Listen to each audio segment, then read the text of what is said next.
In our previous lecture, we have learned about the mixture, types of mixture, and then solution and types of solution. Now, today we will study concept or capacity of solution to dissolve a solute. तर आज आपण capacity of solution to dissolve solute हा point आपण पाहणार आहोत. नेमकं आपल्याला याच्यामध्ये काय पाहायचं बाळांनो, तर सोल्युशनची असणारी जी कॅपॅसिटी, कसली कॅपॅसिटी, तर त्याच्यामध्ये जो आपण सोल्यूट ऍड करतो तो सोल्यूट डिझॉल्व होण्याची जी कॅपॅसिटी आहे ती कॅपॅसिटी किती असते आणि त्या कॅपॅसिटीवरून त्या सोल्युशनचे जवळपास 3 टाइप्स पडतात हे आपल्याला आज पाहायचं. मग याच्यामध्ये फर्स्ट सॅच्युरेटेड सोल्युशन. तर सॅच्युरेटेड सोल्युशन कशाला म्हणायचं किंवा सॅच्युरेटेड सोल्युशन म्हणजे काय असतं नेमकं, तर बघा सॅच्युरेटेड सोल्युशन म्हणजे नेमकं काय असतं, तर ज्या वेळेस आपण सोल्यूट एखाद्या सॉल्व्हंटमध्ये ऍड करत असतो त्यावेळेस सुरुवातीला ज्यावेळेस आपण सोल्यूट सॉल्व्हंटमध्ये एखाद्या ऍड करत असतो त्यावेळेस सुरुवातीचा असणारा जो रेट ऑफ डिझॉल्युशन ऑफ सोल्यूट जो आहे तो रेट हा सोल्यूटचा किंवा त्या सोल्युशनचा हा सुरुवातीला कसा असतो, कमी असतो. ज्यावेळेस आपण टाकतोय सुरुवातीला टाकल्या लगेच डिझॉल्व होणार आहे का, नाही होणार. ज्यावेळेस सुरुवातीला आपण सोल्यूट ऍड करतोय सॉल्व्हंटमध्ये त्यावेळेस त्या सॉल्व्हंट मध्ये जे सोल्यूट ऍड करतोय त्याचा असणारा जो रेट आहे तो रेट हा काय असतो, सुरुवातीला कमी असतो. पण after some time of interval म्हणजे जसजसा वेळ स्पेंड होत जातोय आपली ऍडिशन तर चालूच आहे सोल्यूटची, जसजशी आपण ऍडिशन करतोय तसं काय होणार आहे, त्या सोल्यूटचा रेट ऑफ डिझॉल्युशन काय होणार आहे किंवा सोल्युशनचा वाढणार आहे, इन्क्रीज होणार आहे. म्हणजे जसजसं आपण मोर अमाऊंट मध्ये सोल्यूट ऍड करत जाऊ तसं त्या सोल्युशन मध्ये सोल्यूट डिझॉल्व होण्याचं प्रमाण काय होणार आहे, वाढणार आहे. ओके. मग ज्यावेळेस आपण सोल्यूट ऍड करतोय सोल्यूट आणखी त्याच्यामध्ये टाकतोय काय होणार आहे, डिझॉल्युशन वाढत जाणार आहे. म्हणजे डिझॉल्युशनचा रेट त्या सोल्युशनचा काय होणार आहे, इन्क्रीज होत जाणार आहे. पण एक वेळ नंतर अशी येईल की जे आपण सोल्यूट ऍड करतोय ते सोल्यूट ऍड केल्यानंतर त्याच्यामध्ये डिझॉल्व होण्याची कॅपॅसिटी त्याची काय होणार आहे, संपणार आहे. म्हणजे जेवढं सोल्यूट आपण ऍड करतोय तेवढ्याच प्रमाणामध्ये ते काय होणार आहे, रिक्रिस्टलाइज होणार आहे. म्हणजेच काय होत असतं, तर त्या ठिकाणी ज्यावेळेस आपण सोल्यूट त्या सॉल्व्हंटमध्ये ऍड करतोय आणि केल्यानंतर त्याचा असणारा जो रेट डिझॉल्युशनचा रेट आहे तेवढाच रेट कशाचा असतोय, क्रिस्टलायझेशनचा होतोय. म्हणजे at point rate of dissolution is equal to rate of crystallization अशी ज्यावेळेस स्टेज असेल त्यावेळेस त्या सोल्युशनला आपण काय म्हणतो, सॅच्युरेटेड सोल्युशन असं म्हणतो. लक्षात आलं थोडक्यात आपल्याला सॅच्युरेटेड सोल्युशन म्हणजे काय सांगायचं आहे, तर एकदम सिंपल आहे बघा. At a stage of solution rate of dissolution of solution is equal to rate of crystallization at that point or at that stage the solution is called the saturated solution. आता याचे example आपल्याला सांगता येईल. आता सगळ्यांना लिंबू सरबत माहिती आहे, पण तोच करत असताना थोडीशी मेथड चेंज करायची. काय करायचं, पाणी घेतल्यानंतर त्याच्यामध्ये काय करायचं, आपण साखर ऍड करायची. ओके. साखर ऍड केल्यानंतर सुरुवातीला काय होणार आहे बाळांनो, ज्यावेळेस आपण साखर पाण्यामध्ये ऍड करतोय त्यावेळेस त्या साखरेचे जे शुगर मॉलिक्युल्स आहेत ते शुगर मॉलिक्युल्स काय होणार आहेत, सेपरेट होणार आहेत त्या ग्रेन्स पासून. कशामुळे सेपरेट होणार आहेत, तर ज्या वेळेस आपण साखर पाण्यामध्ये टाकतोय त्यावेळेस शुगर आणि वॉटर यांच्यामध्ये असणारा फोर्स ऑफ अट्रॅक्शन जे आहे त्याच्यामुळे काय केलं जाणार आहे, सोल्यूट पार्टिकल्स हे पाणी काय करणार आहे, त्या स्वतःकडे आकर्षण घेणार आहे. म्हणजे त्याच्यामध्ये असणाऱ्या कशामुळे, फोर्स ऑफ अट्रॅक्शन करून. म्हणजे जे शुगर आपण त्याच्यामध्ये ऍड करतोय ते ग्रेन्स काय होणार आहेत, सेपरेट होणार आहेत. ते पुन्हा काय होणार आहेत, पाण्यामध्ये डिझॉल्व होणार आहेत. कशामुळे, त्याच्यामध्ये असणाऱ्या फोर्स ऑफ अट्रॅक्शनमुळे. झाल्यानंतर पुन्हा काय होतं, जसं आपण साखर त्याच्यामध्ये ऍड करत जातोय तसं काय होणार आहे, साखर त्याच्यामध्ये ऍड होत जाणार आहे. ओके. म्हणजेच काय होणार आहे बाळांनो, तर कॉन्सन्ट्रेशन ऑफ सोल्यूट त्या ठिकाणी काय होणार आहे, इन्क्रीज होणार आहे. म्हणजे मोर अमाऊंट ऑफ सोल्यूट आपण काय करतोय त्याच्यामध्ये ऍड करतोय, सोल्यूटचं प्रमाण वाढत गेलं की काय होणार आहे, आपोआप त्या सोल्युशनचं असणारं कॉन्सन्ट्रेशन वाढणार आहे. कॉन्सन्ट्रेशन म्हणजेच कसलं कॉन्सन्ट्रेशन, तर शुगरचं आपण शुगर ऍड करतोय, शुगर कसे जास्त प्रमाणामध्ये आपण ऍड करतोय म्हणून काय होणार आहे, ते कॉन्सन्ट्रेशन इन्क्रीज होत जाणार आहे, वाढत जाणार आहे. मग त्यावेळेस काय होणार आहे, त्या ठिकाणी त्या सोल्युशनचा असणारा जो डिझॉल्युशनचा रेट आहे, सुरुवातीला जो काय आहे डिझॉल्युशनचा रेट आहे, तो डिझॉल्युशनचा रेट काय होत जाणार आहे, वाढत जाणार आहे. म्हणजे जेवढ्या प्रमाणामध्ये आपण साखर ऍड करत जातोय, जास्तीत जास्त साखर ऍड करत जातोय, तसं काय होणार आहे, डिझॉल्युशन होणार आहे. पण एक वेळ अशी येईल की जे आपण साखर त्याच्यामध्ये ऍड करतोय ती साखर काय होणार आहे, पुन्हा काय होणार आहे, रिक्रिस्टलाइज होणार आहे. म्हणजे पुन्हा त्या ठिकाणी डिझॉल्युशन होणार आहे का, होणार नाही. म्हणजे कम्प्लिटली डिझॉल्युशन काय होणार आहे, स्टॉप होणार आहे. ओके, म्हणजे आपल्याला काय सांगते, at a stage of dissolution is stopped that time that solution is called saturated solution. असं सुद्धा आपल्याला सॅच्युरेटेड सोल्युशनची डेफिनेशन सांगता येईल की ज्या वेळेस आपण सोल्यूट ऍड करत असताना त्याचा असणारा जे डिझॉल्युशन आहे ते डिझॉल्युशन काय होतंय, स्टॉप होते. त्या स्टेजला काय म्हणतो आपण, सॅच्युरेटेड सोल्युशन. म्हणजेच काय सांगते, rate of dissolution is equal to rate of crystallization.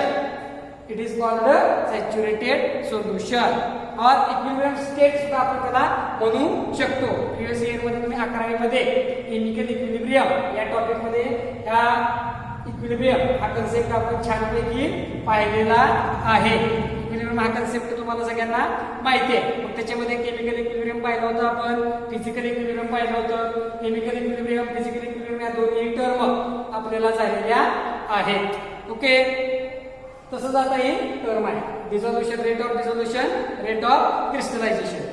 Saturated solution तुमच्या लक्षात आलं असेल. ओके, लास्टला मग काय होतं, शुगरचं सांगायचं राहिले. लास्टला काय होतं, मग जसं आपण साखर ऍड करत जातोय, साखर ऍड केली काय होते, की साखर डिझॉल्व्ह होते आणि लगेच पुन्हा रिक्रिस्टलाइज होते. म्हणजे पुन्हा त्या साखरेचे काय होत आहेत, क्रिस्टल्स त्या ठिकाणी तयार होत आहेत. म्हणजेच काय होते, जेवढ्या प्रमाणामध्ये आपण साखर डिझॉल्व्ह करतोय तेवढ्याच प्रमाणामध्ये पुन्हा ती काय होते, क्रिस्टलाइज होते. म्हणजे दोन्हीचा रेट कसा होतोय, इक्वल रेट होतोय. जेवढा आपण टाकतोय तेवढंच क्रिस्टलाइज होते. ओके, म्हणजे रेट कसा आहे, सेम आहे. जेवढं डिझॉल्व्ह करतोय तेवढंच क्रिस्टल्स तयार होत आहेत. म्हणजे rate of dissolution is equal to rate of crystallization. Okay, that is saturated solution. त्याला आपण काय म्हणतो, सॅच्युरेटेड सोल्युशन असं म्हणतो. Then unsaturated solution. Unsaturated solution कशाला म्हणायचं, एकदम सोपं आहे बाळांनो. अनसॅच्युरेटेड सोल्युशन म्हणजे काय, थोडक्यात तर it contains less amount of solute than required for making saturated solution. Unsaturated solution कशाला म्हणायचं, की सॅच्युरेटेड सोल्युशन तयार होण्यासाठी जेवढ्या प्रमाणामध्ये सोल्यूट आवश्यक आहे त्याच्यापेक्षा कमी प्रमाणामध्ये सोल्यूट प्रेझेंट असतं त्या सोल्युशनला काय म्हणतो आपण, अनसॅच्युरेटेड सोल्युशन.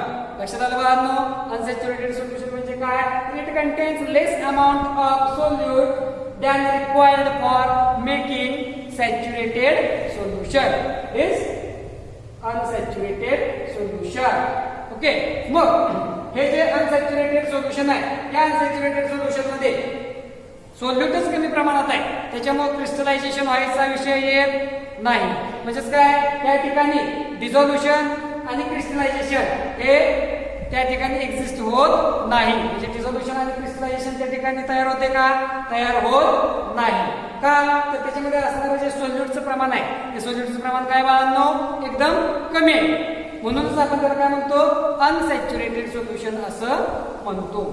देन नेक्स्ट काय बाळांनो, सुपर सॅच्युरेटेड सोल्युशन. मग आता याच्या उलट, याच्यात काय लागतंय, कमी सोल्यूट आहे. इथं काय असेल, जादा असणार आहे. It contains excess of solute that required for formation of saturated solution. म्हणजे जेवढं सॅच्युरेटेड सोल्यूट तयार व्हायला, सॅच्युरेटेड सोल्युशन तयार व्हायला सोल्यूट गरजेचं आहे त्याच्यापेक्षा जास्त प्रमाणामध्ये काय होतंय त्या ठिकाणी सोल्यूट असतं. त्या सोल्युशनला आपण काय म्हणतो, सुपर सॅच्युरेटेड सोल्युशन असं आपण त्याला म्हणतो. लक्षात आलं बाळांनो कन्सेप्ट काय आपण या कन्सेप्टमध्ये पाहिले तर capacity of solution to dissolve solute. म्हणजे त्या एखाद्या सोल्युशनची असणारी कॅपॅसिटी, कसली कॅपॅसिटी, तर सोल्यूट ऍड होण्याची कॅपॅसिटी. म्हणजे किती सोल्यूट त्याच्यामध्ये डिझॉल्व होते त्याची असणारी कॅपॅसिटी.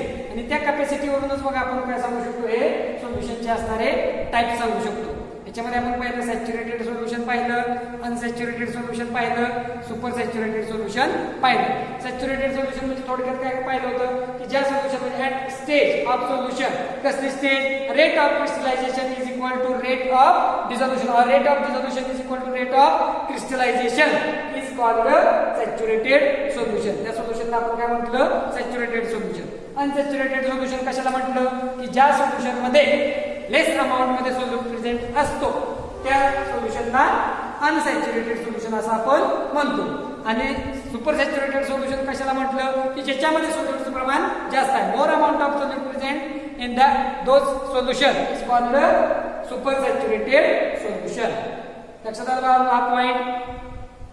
कॅपॅसिटी आपण त्या ठिकाणी पाहिजे. Capacity of solution to dissolve solute. लक्षात आला. आता महत्वाचा पार्ट सुरू होतो बघा बाळा, सोल्युबिलिटी. आता याच्यामध्ये आपल्याला सोल्युबिलिटी हा पॉइंट पाहत असताना फर्स्ट आपल्याला सोल्युबिलिटीची असणारी डेफिनेशन पाहावी लागणार आहे आणि त्याच्यानंतर फॅक्टर्स अफेक्टिंग ऑन सोल्युबिलिटी. मग कोणकोणते फॅक्टर्स त्याच्यावरती अफेक्ट करतात ते आपल्याला पाहायचं आहे. त्याच्या अगोदर आपण काय करू तर या सोल्युबिलिटी म्हणजे नेमकं काय हे आपल्याला पाहायचं आहे. तर सोल्युबिलिटी इन जनरल जर तुम्हाला विचारलं तर सोल्युबिलिटी म्हणजे काय असतं तर तुम्ही सांगू शकता काय? तर एखादा आपण सबस्टन्स घेतला आणि तो पाण्यात टाकला, तो विरघळला किंवा त्याची क्षमता, त्याला आपण काय म्हणतो? सोल्युबिलिटी असं म्हणतो. पण डेफिनेशन कशी सांगता येईल तर the maximum amount of solute that dissolve completely in a given amount of solvent at a constant temperature is called solubility of solute in a given solvent. म्हणजे काय सांगतोय आपण? सोल्युबिलिटी म्हणजे काय असतं तर मॅक्झिमम अमाउंट म्हणजे जास्तीत जास्त अमाउंट मध्ये सोल्यूट काय केला तर कम्प्लिटली डिसॉल्व्ह केला जातो. कशामध्ये? जेवढ्या प्रमाणामध्ये गिव्हन अमाउंट ऑफ सॉल्व्हंट म्हणजे जेवढ्या प्रमाणामध्ये आपल्याला सॉल्व्हंट दिलाय त्याच्यामध्ये मॅक्झिमम अमाउंट मध्ये जो आपण सोल्यूट ऍड होतो केव्हा? ऍट कॉन्स्टंट टेम्परेचरला त्यावेळेस. ओके, त्याला आपण काय म्हणतो? Solubility of solute in A given solvent. त्या सॉल्व्हंटची असणारी काय असते? सोल्युबिलिटी असते असं आपण त्याला म्हणतो. मग आता काय म्हणतो आपण? मॅक्झिमम अमाऊंट असं म्हणतो. फॉर एक्झाम्पल आता आपण काय केलं? एक बिकर घेतला. त्या बिकर मध्ये समजा 1 लिटर एवढं काय केलं आपण? वॉटर घेतलं आणि त्या वॉटर मध्ये काय केलं? NaCl ऍड केलं. मग ह्या NaCl चे आता नंबर ऑफ मोल्स मध्ये NaCl आहे असं आपण कन्सिडर करू. 100 नंबर ऑफ मोल्स काय NaCl आहे असं आपण कन्सिडर करू. या 100 नंबर ऑफ मोल्स मधले मॅक्झिमम अमाउंट म्हणजे for example 90 number of moles या सॉल्व्हंट मध्ये डिसॉल्व्ह होते म्हणजे दिलेल्या वॉटर मध्ये NaCl चे ऍड होते. म्हणजेच काय की त्या सॉल्व्हंटची असणारी सोल्युबिलिटी असते. म्हणजे मॅक्झिमम अमाउंट मध्ये सोल्यूट हा काय होतो? दिलेल्या सॉल्व्हंट मध्ये कॉन्स्टंट टेम्परेचरला डिसॉल्व्ह होतो. त्याला आपण काय म्हणतो? सोल्युबिलिटी असं म्हणतो. लक्षात आलं असेल ना? मग सोल्युबिलिटी म्हणजे काय? ओके, काय काय पाहिलं आपण? Capacity of solution to dissolve solute. याच्यामध्ये त्या सोल्युशनची असणारी जी कॅपॅसिटी आहे सोल्यूट डिसॉल्व्ह करायची त्याच्यावरून असणारे ते 3 टाइप्स पाहिले. त्याच्यामध्ये सॅच्युरेटेड सोल्युशन असेल, unsaturated solution, super saturated solution. त्याच्यानंतर आपण काय पाहिलं? सोल्युबिलिटी हीटर पण पाहिली. ओके, ते आता आपल्याला काय करायचं आहे? आता या सोल्युबिलिटी मध्ये एक सांगायचं आहे. सोल्युबिलिटी मध्ये ही जी सोल्युबिलिटी टर्म आहे, सोल्युबिलिटी टर्म आपण एक्सप्रेस करताना कशामध्ये करतो? मोल्स पर लिटर याने काय करतो आपण? ती एक्सप्रेस करतो moles per litre. It is also expressed in moles per liter and solubility changes with temperature. म्हणजे जर टेम्परेचर जर आपण चेंज केलं तर काय होतं? सोल्युबिलिटी चेंज होते. म्हणजे फॉर एक्झाम्पल तुम्ही आता प्रॅक्टिकलला 11th मध्ये तुम्ही कॉपर सल्फेट जे सोल्युशन आहे preparing copper sulphate solution prepare करायचं जे प्रॅक्टिकल आहे ते तुम्ही केलं असेल. त्याच्यामध्ये तुमच्या लक्षात आलं असेल बघा. ज्यावेळेस आपण बिकर घेतोय ते बिकर मध्ये वॉटर घेतो. घेतल्यानंतर जे आपण कॉपर सल्फेट निळ्या कलरचे स्फटिक द्रव असतात बघा, कॉपर सल्फेटचे खडे असतात, खडी साखरेसारखे आहे का नाही? पाहिलं असेल निळ्या कलरचे खडी साखरेसारखे ते CuSO4 कॉपर सल्फेट असतं. पण ते जर कॉपर सल्फेट तुम्ही घेतलं आणि पाण्यामध्ये टाकल्यानंतर तुम्ही जरी स्टर करत बसला तर ते लगेच डिझॉल्व्ह होतं का? लगेच डिझॉल्व्ह होत नाही.